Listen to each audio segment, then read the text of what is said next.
I drove out here to the Muleshoe National Wildlife Refuge. I like coming to quiet places. I spent the last 2 weeks at my daughter's house, my daughter and son-in-law's house. I hardly left that place. I was happy to have a place inside during this cold snap, you know.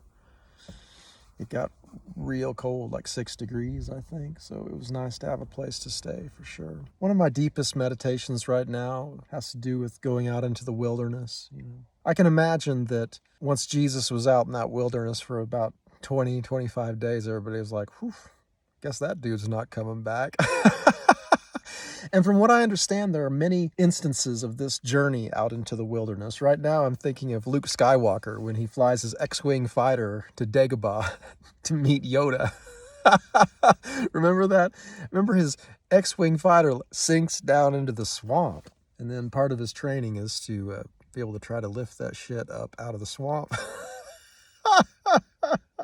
He's got Yoda on his back.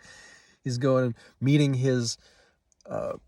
meeting a vision of his father in that cave. Remember that? I think that's kind of what it's like as we go out into the wilderness. And if we come back, then we've got something to share. We have a quest to complete. As I understand it, Star Wars follows Joseph Campbell's model of the hero's journey quite clearly. As far as I understand it, we can hardly tell a story without it being connected to that hero's journey. How we understand ourselves in the midst of that hero's journey is pretty important too. As I've mentioned many times before, I've had so many teachers. Teachers oftentimes provide a context for us, for our own lives. They kind of help us to embody something or to pursue something, or they're a master of something that we want to be a master of, and so we go sit under their feet, right? At some point, we come into a deep respect for that teacher-student experience, that teacher-student relationship. We become the teacher, we become the student. We realize there is only one teacher. And as Ralph Waldo Emerson says, every man becomes our teacher. Everyone becomes our teacher. We see the teacher in everyone and everything. And we know that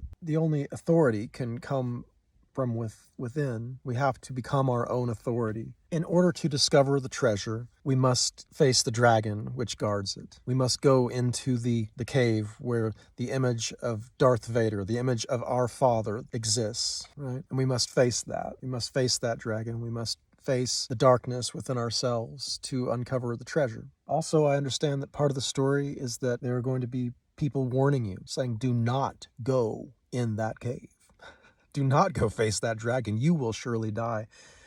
And as I understand it, it is that death that we must face. We must be willing to be fearless in the face of death. This is what the Christ story shows us, yes, is that we must forsake this body in some sense, or this iteration of this particular manifestation of consciousness that I call me, that you call me, that you call you. You see what I'm saying? Yes, we have to forsake that. And that is the dissolution of the ego. And in order to have anything really pertinent to say, in order to have anything of value to comment on, we must get over ourselves. And until we're over ourselves, we're just going to be repeating this story of self. And we're going to be defending self, and we're going to be attacking. And that is suffering, as far as I understand. There are many instances every day where I look at kind of what's happened to my life in some kind of conventional sense, and I say, oh shit, I don't like this. This is uncomfortable. I want to have some kind of more financial power. I want to have a place of my own. I want to have a place to rest my head.